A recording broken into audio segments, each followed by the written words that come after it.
नमस्कार दोस्तों, स्वागत है आपका आपके अपने चैनल शिक्षा दीक्षा विद वीके पर। मैं विपिन कुमार, आपका कॉन्स्टिट्यूशन एंड पॉलिटी का फैसिलिटेटर। विगत कुछ क्लासों में हमने संविधान के विभिन्न आयामों को देखा, जिसमें हमने भारतीय संविधान का दूसरे देशों के संविधान के साथ तुलनात्मक अध्ययन किया, चाहे इसमें ब्रिटिश कॉन्स्टिट्यूशन हो, चाहे इसमें यूएसए कॉन्स्टिट्यूशन हो और अदर कॉन्स्टिट्यूशन की हमें समय समय पर हम उसकी बात करेंगे। जैसे हमने संघात्मक व्यवस्था को मैंने आपके सामने बताया था कि कनाडा से लिया गया है, और अवशिष्ट शक्ति का जो सिद्धांत था वो भी हमारे यहाँ कहाँ से लिया गया है, कनाडा से लिया गया है। दूसरा, हम लास्ट क्लास में चर्चा करके आए थे भारतीय संविधान के सैलिएंट फीचर, भारतीय संविधान की विशेषताएं। आज उसी कड़ी को आगे बढ़ाते हुए हम अपने संविधान की पहली सीढ़ी पर पांव रखेंगे। अब तक हमने अगर देखा जाए तो संविधान का जो बेस था, संविधान का जो आधार था, वो बहुत ही अच्छी तरीके से तैयार किया, बहुत ही प्रागढ़ता के साथ उसे अचीव किया, और उसी के अनुरूप अब हम जिस फेज को स्टार्ट करने जा रहे हैं, उम्मीद करता हूं कि जो आपने पिछली क्लासेस में पढ़ा वो आपको कहीं ना कहीं यहाँ पर आपके लिए उपयोगी सिद्ध होगा, और आप एक अच्छे लर्नर, एक अच्छे प्रतियोगी और एक अच्छे प्रतिस्पर्धी बन पाएंगे अपने एग्जाम में और इस सब्जेक्ट में। चलिए अब यहाँ की यात्रा हम प्रारंभ करते हैं। दोस्तों, वास्तव में अगर मैं बताऊं जिस चीज को हम आज पढ़ने जा रहे हैं, तो जैसे हमने अभी तक विभिन्न मुद्दों पर चर्चा की, तो अगर हम इन मुद्दों पर अगर अब चर्चा कर देखें और इस जिस टॉपिक को हम आज स्टार्ट करेंगे, जिस टॉपिक को आज हम पढ़ेंगे, तो वो आपको काफी इंटरेस्टिंग लगने वाला है। और दूसरी बात, उस कहीं ना कहीं आप उस टॉपिक के माध्यम से ही समझ जाएंगे कि पूरे संविधान में कहीं ना कहीं वही सारी बातें हैं जो इस टॉपिक में हम डिस्कस करेंगे। देखो दोस्तों, अगर मैं कहूं ये है संविधान है, भारतीय संविधान है, भारतीय संविधान है। दोस्तों,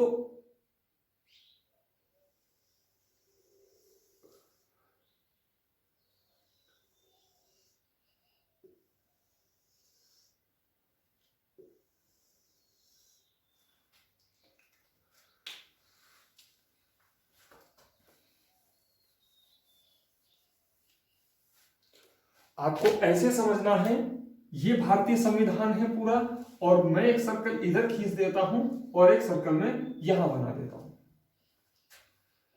इस संविधान के अंतर्गत ही हम अनुसूची का अध्ययन करेंगे, अनुसूची की स्टडी। यहीं पर हम पढ़ेंगे प्रस्तावना, और यहीं पर हम पढ़ेंगे भाग, और भाग के अंतर्गत ही होंगे, और भाग के अंतर्गत पढ़ेंगे आप अध्याय,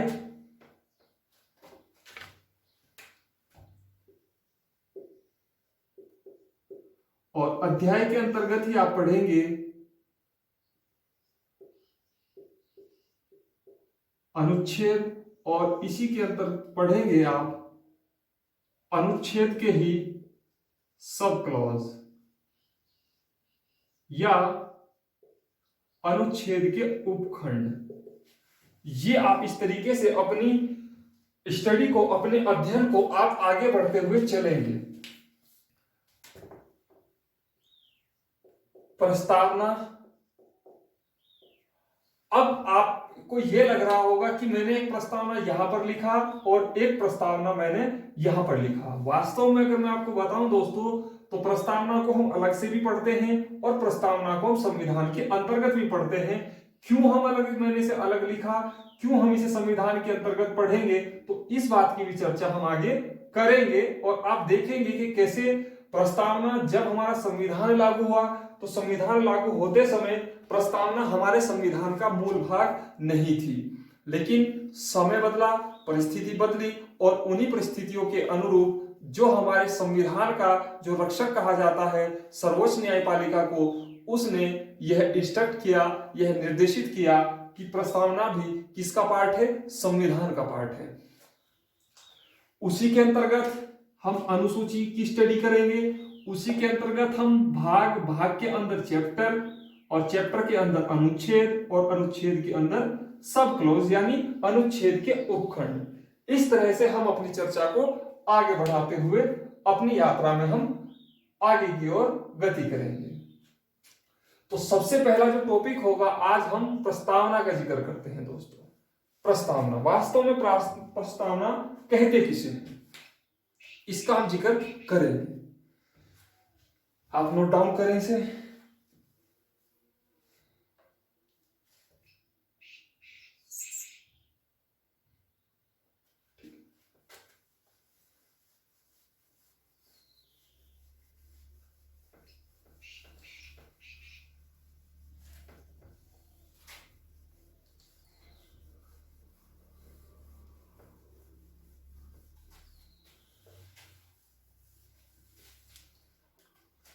प्रस्तावना,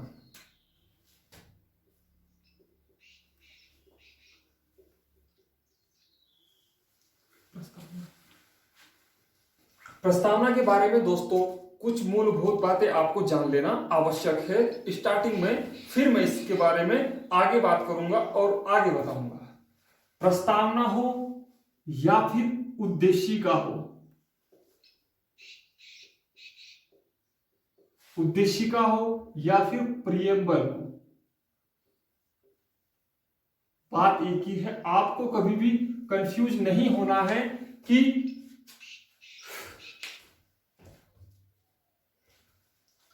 आपको कभी भी कंफ्यूज नहीं करना है कि उद्देशिका अलग चीज है, प्रियम्बल अलग चीज है या फिर प्रस्तावना। आपको हमेशा ये बात याद रखनी है कि प्रस्तावना को ही उद्देशिका कहते हैं और उद्देशिका को ही प्रियम्बल कहते हैं। यानी एक ही चीज के तीन नाम हैं, चाहे हम प्रस्तावना कहें, चाहे हम उद्देशिका कहें, और चाहे फिर हम प्रियम्बल कहें। ये बात आपको याद रखनी है। अब अपनी यात्रा को हम आगे लेके चलते हैं। जब मैं आपको पिछली क्लासेस में मैंने आपको बताया था, अब आपको कहीं ना कहीं पिछली क्लासेस का जो लाभ है वो मिलना स्टार्ट हो जाएगा।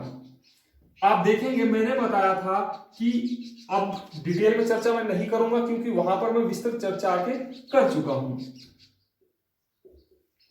13 दिसंबर 1946 को प्रस्तावना किसके द्वारा पेश की गई? जे.एल. नेहरू के द्वारा। 22 जनवरी 1947 को प्रस्तावना पास हुआ, और जब हमारी प्रस्तावना, जब या हमारे उद्देश्य का प्रस्ताव पास किया गया था और या पेश किया गया था, इसमें मूलतः 8 प्रावधान थे। 8 प्रावधान थे दोस्तों। अगर बात यह आती है कि वास्तव में उद्देशिका को प्रस्तुत क्यों किया गया, प्रस्तावना को प्रस्तुत क्यों किया गया, तो इसके पीछे कई कारण थे अलग से। हाँ, एक चीज आपको और जान लेनी है सर्वप्रथम। इसमें मैंने आपको बताया था कि 1919 का जो एक्ट था, सर्वप्रथम उसमें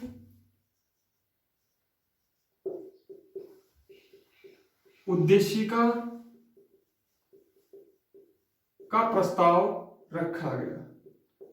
यदि आपसे पूछा गया कि सर्वप्रथम उद्देशिका का प्रस्ताव किस एक्ट में था, यानी कौन सा एक्ट प्रस्तावना सहित था, प्रस्तावना रहित नहीं था, तो आपको ध्यान रखना है 1919 का एक्ट या फिर उसके बाद का एक्ट 1935 का एक्ट या फिर 1947 का act, independence act of India, तो आप कह सकते हैं ये तीनों एक्ट क्या थे, कहीं ना कहीं प्रस्तावना सहित थे। लेकिन अगर इसके इतर हम बात करें 1919 का एक्ट, 1892 का एक्ट, 1861 का एक्ट, 1858 का एक्ट, तो वो सभी एक्ट क्या थे, वो कहीं ना कहीं प्रस्तावना रहित एक्ट थे। तो आप यहां से ये बात याद रखेंगे। ये थी इसके बारे में बेसिक नॉलेज, यानी बेसिक जानकारी जो आपको पता रखनी चाहिए। वास्तव में यहां से भी सवाल कई बार पूछे गए हैं, ये बात आपको याद रखनी है। दूसरा दोस्तों, प्रस्तावना के बारे में अगर मैं आपको बात करूं तो उद्देशिका या प्रस्तावना के बारे में से क्यों कहा गया, आप अगर कुछ हमारे जो संविधान विशेषज्ञ हैं, हमारे जो कुछ लेजेंड्स हैं, संविधान के ज्ञाता हैं, तो आप पाएंगे कि उन्होंने किस तरह से प्रस्तावना को एक ऐसा डॉक्यूमेंट, ऐसा विचार प्रस्तुत करने की कोशिश की है, और वो है भी वास्तव में अपने आप में, जिससे कि यह लगेगा कि वास्तव में प्रस्तावना या उद्देशिका अपने आप में कितनी महत्वपूर्ण भूमिका रखती है, क्या उसकी इंपॉर्टेंस है। चलिए, अगर मैं बात करूं doctor Bhimrao Ambedkar,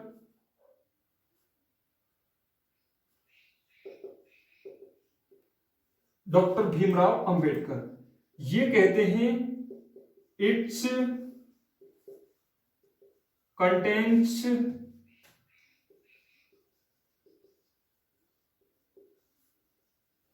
philosophy of Indian Constitution, Indian Constitution।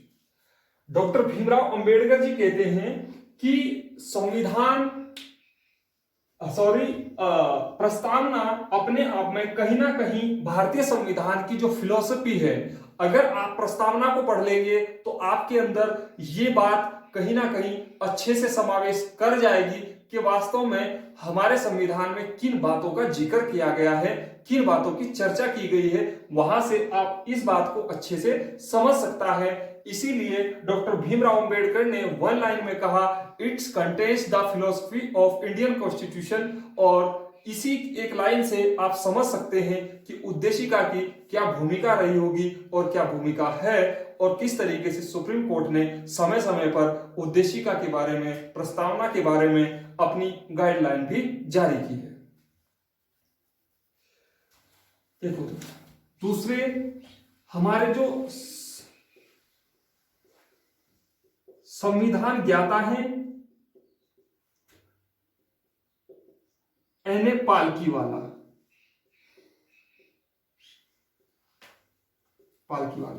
यह कहते हैं कि प्रस्तावना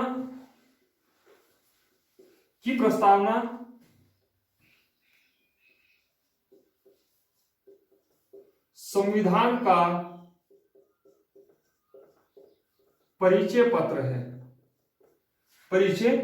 है, इसे आप ऐसे समझिए जैसे आप जाते हैं ना कि आप यदि एक ऐसे प्लेस पर गए जहां पर आपका जाना प्रतिबंध था, यानी वहां के बारे में आप कुछ नहीं जानते, और अंदर अगर आपको जाना है तो आपके पास अगर आइडेंटिटी कार्ड है, आपके पास अगर अपनी पहचान है, तो आप उस प्लेस पर अंदर एंट्री कर सकते हैं। तो आप देख सकते हैं जो एन.ए. पालकीवाला कहते हैं कि प्रस्तावना संविधान का परिचय पत्र है, कि यदि आपको अगर संविधान को जानना है, आपको अगर संविधान के अंदर जाना है, संविधान की चीजों को बेहतरी से जानना है, तो आपको कहीं ना कहीं पहले क्या उसके परिचय पत्र को जानना होगा, उसके परिचय पत्र से इंट्रोडक्शन करना होगा। तो इसीलिए एन.ए. पालकीवाला ने कहा कि प्रस्तावना संविधान का क्या है, परिचय पत्र है।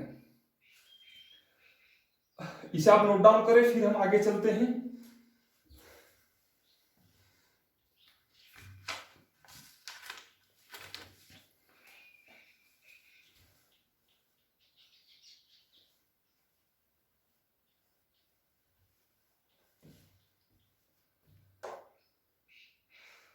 चलिए,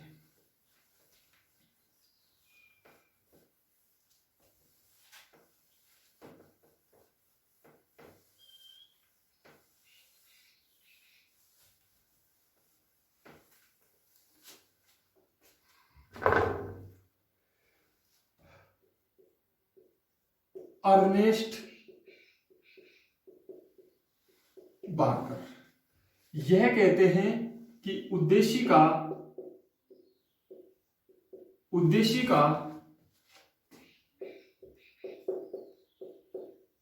संविधान की कुंजी है और मोस्ट इंपोर्टेंट हमारे सुप्रीम कोर्ट ऑफ इंडिया, इन्होंने कहा है कि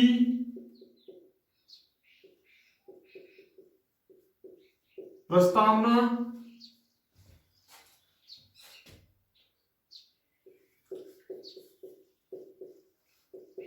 संविधान सभा के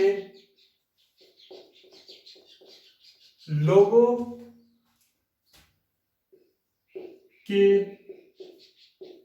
मनह मस्तिष्क की कुंजी है, मनह मस्तिष्क की कुंजी है। आप इसे संविधान सभा के लोगों या संविधान निर्माता ये भी लिख सकते हैं, संविधान निर्माता के मनह मस्तिष्क की कुंजी है। आप देख सकते हैं सुप्रीम कोर्ट ने यह कहा अपनी गाइडलाइन में कि प्रस्तावना हमारे संविधान निर्माता यानी संविधान सभा के सदस्य यानी हमारे संविधान सभा के जो सदस्य हैं वो हमारे संविधान को वास्तव में कैसा बनाना चाहते थे, उस संविधान में किन नियम कानूनों का समावेश करना चाहते थे, चाहे फिर वो राज्य के परिप्रेक्ष्य में हो, चाहे नागरिकों के परिप्रेक्ष्य में हो, चाहे फिर विदेशी नीति के परिप्रेक्ष्य में हो, यानी हर एंगल से हर दृष्टिकोण से उनका जो अप्रोच रहा, उस अप्रोच को लेकर उनका जो एटीट्यूड रहा उसमें हम देख सकते हैं उनके इसमें कहा हमारे संविधान सुप्रीम कोर्ट ने कि संविधान निर्माताओं के मनह मस्तिष्क की कुंजी है, यानी वो अपने मन और मस्तिष्क यानी अपने मन और दिमाग में वो क्या सोच रहे थे, किस तरीके से हमारा संविधान हो, तो इस बात को लेकर वह काफी चिंतित थे और कहीं ना कहीं अपनी जो अपेक्षाएं थी, जन अपेक्षाएं थी, उनके लिए उन्होंने स्टार्टिंग में ही जब 13 दिसंबर 1946 को और 20 जनवरी 1947 को उद्देश्य का प्रस्ताव पास होता है तो वो इस बात को दिखा देते हैं कि हमारी जो भावनाएं हैं वह जन भावनाओं के अनुरूप हैं, जो हमने लक्षित और अपेक्षित उम्मीदें रखी हैं उसका जो प्रारूपण है वो उन्होंने कहां पर प्रस्तुत किया, प्रस्तावना में किया, उद्देशिका में किया, प्रियम्बल में किया। ये हमारे सुप्रीम कोर्ट कहता है। ये तो हुई दोस्तों नॉर्मल जानकारी। दूसरा आपको एक चीज और याद रखनी है, उद्देशिका का विचार टेकन बाय यूएसए कॉन्स्टिट्यूशन, ये बात भी आपको याद रखनी है। और उद्देशिका की लेखन शैली कहां से ली गई है, ऑस्ट्रेलिया से।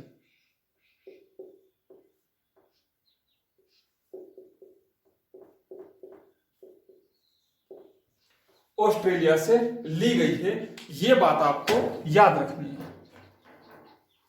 यह बात दोस्तों आपको याद रखनी है कि उद्देशिका का, अगर इसमें बहुत कंफ्यूज करते हैं एग्जामिनर, और आपको हमेशा अवेयर रहना है, अगर पूछे उद्देशिका का विचार कहां से आया है तो यूएसए से, और अगर आए कॉन्स्टिट्यूशन के प्रियम्बल की, प्रस्तावना की लेखन शैली कहां से अडॉप्ट की गई है तो ऑस्ट्रेलिया से। इतनी बातें आपको फैक्चुअल रूप में याद रखनी है, हमेशा इन्हें हमेशा अपने साथ रखना है। अगर आपसे प्रस्तावना के बारे में अगर कोई भी पूछे तो सबसे पहले आपको जो है इस प्रकार का इंट्रो होगा वो आपको देना जरूरी होगा, और हमेशा इसे अपने साथ 24/7 टाइम आप इसे अपने साथ रखें और इसी तरीके से इसे कंटेक्ट करके रखें, और इसका फायदा आपको एग्जाम में जरूर मिलेगा। अब आते हैं हम मूल प्रस्तावना पर। वास्तव में प्रस्तावना जिसके बारे में हमने इतनी बड़ी बड़ी बातें की, वो प्रस्तावना वास्तव में है क्या? उस प्रस्तावना को वास्तव में हम कैसे जानते हैं, कैसे हम ये डिसाइड करते हैं कि हमारे संविधान निर्माताओं के मन मस्तिष्क की कुंजी है, कैसे हम ये कह सकते हैं कि अर्नेस्ट बर्कर कैसे उसे उद्देशिका की कुंजी कहते हैं, कैसे एन ए पालकीवाला उसे संविधान का परिचय पत्र कह सकते हैं। तो इन डिफरेंट जो लैंडमार्क्स है, इन पर हम चर्चा करेंगे और अपनी प्रस्तावना को भी जानेंगे।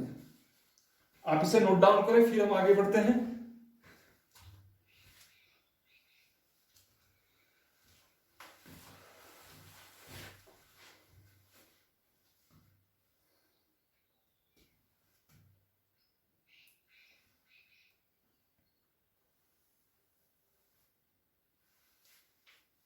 चलिए दोस्तों,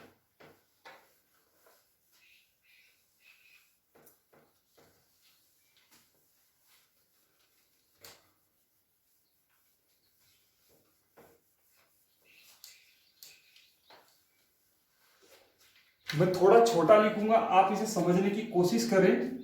हालांकि चलो इस बात में कर दो। हम भारत के लोग भारत को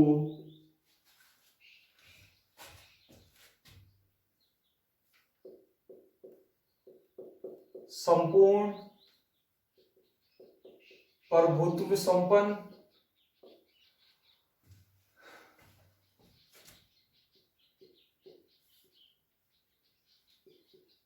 समाजवादी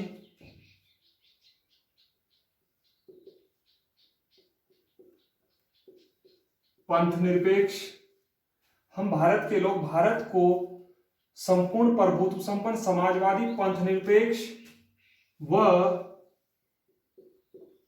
लोकतंत्रात्मक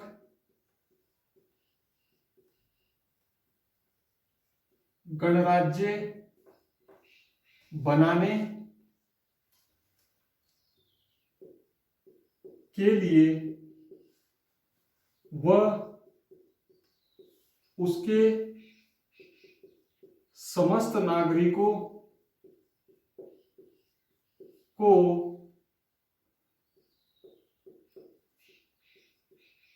सामाजिक, आर्थिक,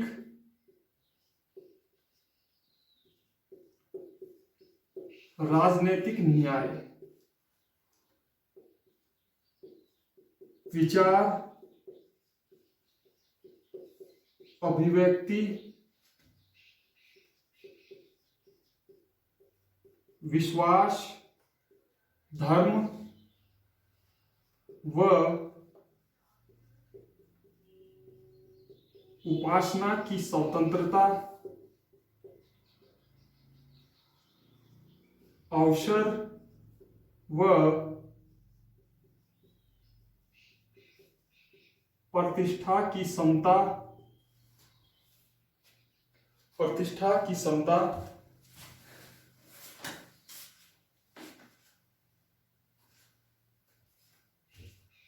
प्राप्त करने के लिए, और इसे आप ऐसे लिखेंगे,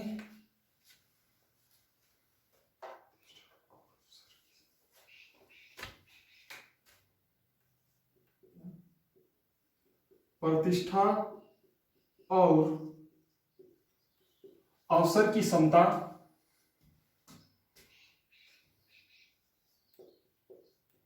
प्राप्त करने के लिए वह प्राप्त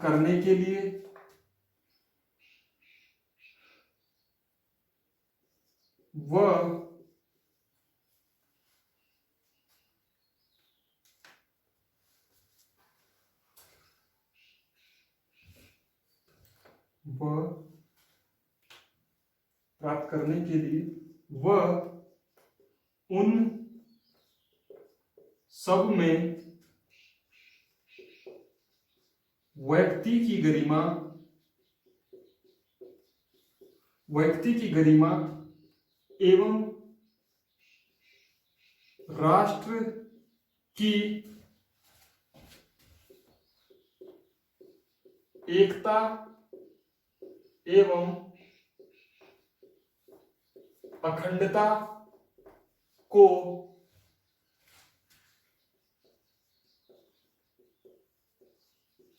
सुनिश्चित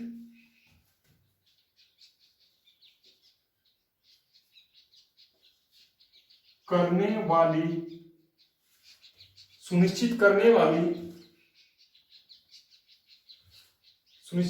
वाली बंधुता को बढ़ाने के लिए यहां तक आप इसे नोट डाउन करें, फिर मैं ऊपर लिखता हूं। हम भारत के लोग भारत को संपूर्ण प्रभुत्व संपन्न समाजवादी पंथनिरपेक्ष व लोकतंत्रात्मक गणराज्य बनाने के लिए व उसके समस्त नागरिकों को सामाजिक, अब मैं ऊपर लिख देता हूं, वैसे नीचे तक भी आप नोट डाउन करें। हाँ ठीक है, दिख रहा है। सुनिश्चित करने वाली बंधुता को बढ़ाने के लिए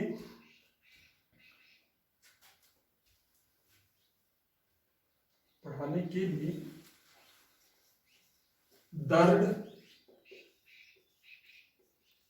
संकल्प होकर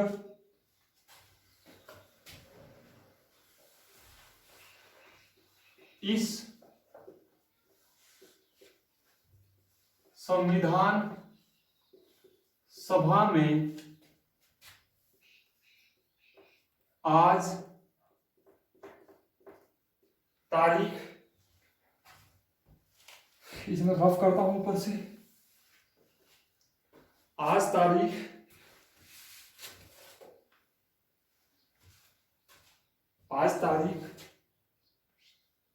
26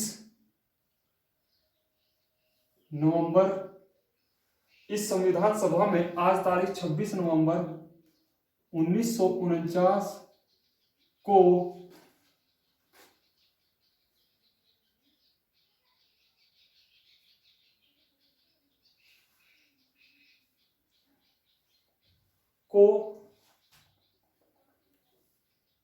एतद द्वारा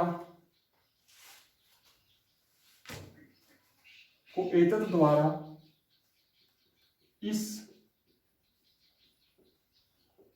संविधान को अंगीकृत, अधिनियमित व आत्मकृत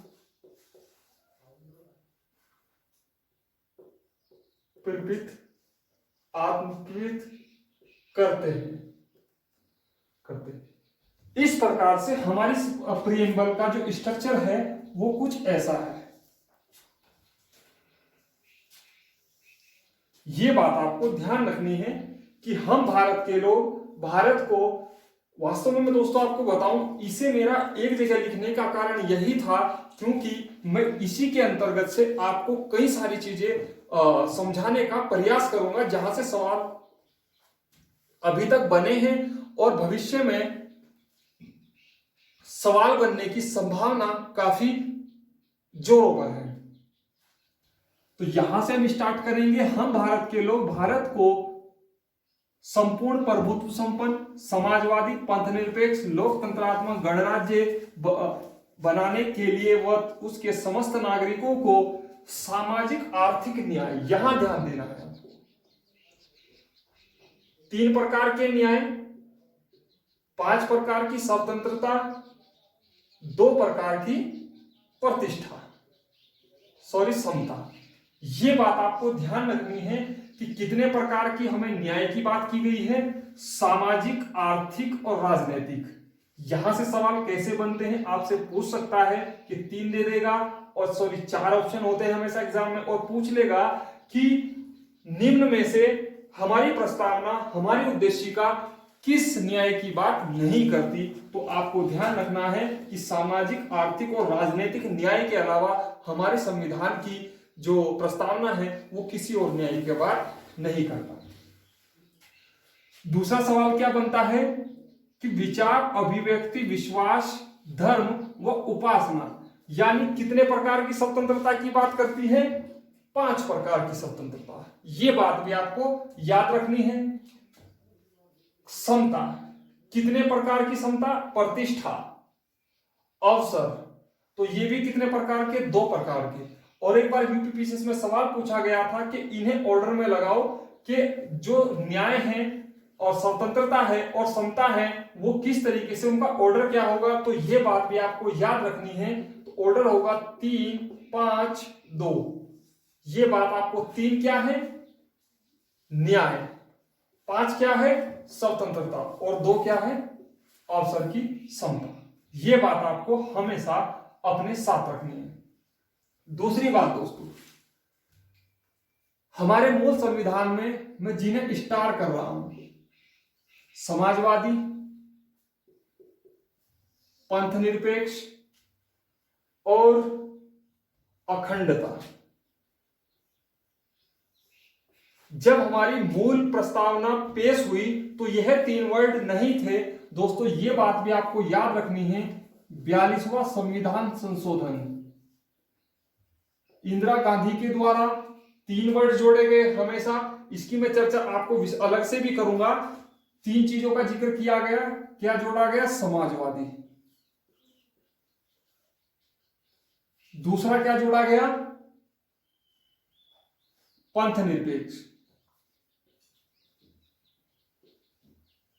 और तीसरा क्या जोड़ा गया? इंटेग्रिटी, अखंडता।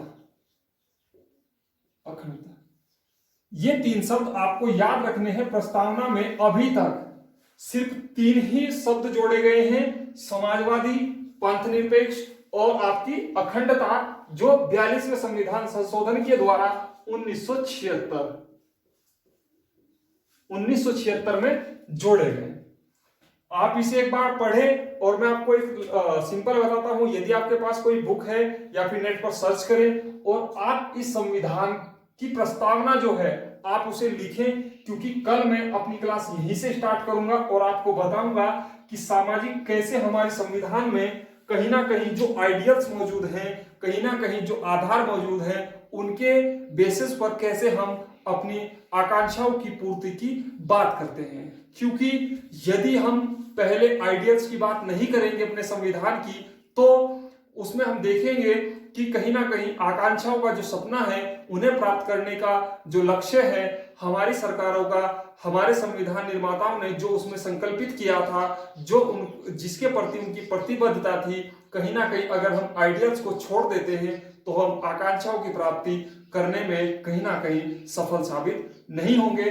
कल की क्लास हम वहीं से स्टार्ट करेंगे, क्योंकि आप एक बार अच्छे से घर पर पढ़े प्रस्तावना को और जाने के वास्तव में अगर ये लिख, और हाँ एक कि किस तरीके से है, और यही भी बात मैं आपको यही बात बता रहा था कि ये जो मैंने क्रम लिखा है जिस तरीके से, वास्तव में यह है लेखन शैली। कहते ना कि मैंने आपको बताया इसका विचार कहां से लिया गया? यूएसए से लिया गया। लेकिन जो लेखन शैली है वास्तव में इतनी अच्छी लेखन शैली, इतना अच्छा जो विचार है, कैसे कैसे इसे डिस्ट्रीब्यूट किया गया, यही है लेखन शैली। आप अब तक सोचते होंगे कि लेखन शैली में कैसे लिया गया, तो अगर लेखन शैली तो ये है तो फिर ये भी ऑस्ट्रेलिया से ले गए। लेकिन ध्यान रखना दोस्तों, इसका विचार कि हमारे संविधान को अगर जानना है तो आप सबसे पहले किसे जाने? आप हमारे प्रस्तावना को जाने, हमारी उद्देशिका को जाने। और इसके अलग यदि आप क्या करना चाहते हैं, यदि आप उसको कैसे स्टेप बाय स्टेप जानेंगे कि कैसे कदम दर कदम हमारे संविधान के निर्माताओं ने किस तरीके से उसे लिखा, तो वो जो लेखन शैली थी वो कहां से अडॉप्ट की गई? ऑस्ट्रेलिया से ली गई और अपने अकॉर्डिंग लिखा गया। जब मैंने आपको सबसे बड़ा लिखित संविधान बताया था तो मैंने बताया था आपको कि कहीं ना कहीं हमारे संविधान के जो निर्माता, हमारे संविधान जो निर्माता थे, जो फ्रेमर्स थे, वो कहीं ना कहीं संकुचित मानसिकता नहीं रखते थे। उन्हें जो भी अच्छे प्रोविजन लगे वो उन्होंने एडॉप्ट किए, और एडॉप्ट करने के बाद क्या हुआ? उसे इंप्लीमेंट किए अपने अनुरूप, अपनी जनता के अनुरूप, अपनी जन अपेक्षाओं के अनुरूप। ये बात आपको हमेशा याद रखनी है। और इसी के साथ हम आज की क्लास यहीं पर रोकते हैं। मिलते हैं कल। थैंक यू दोस्तों।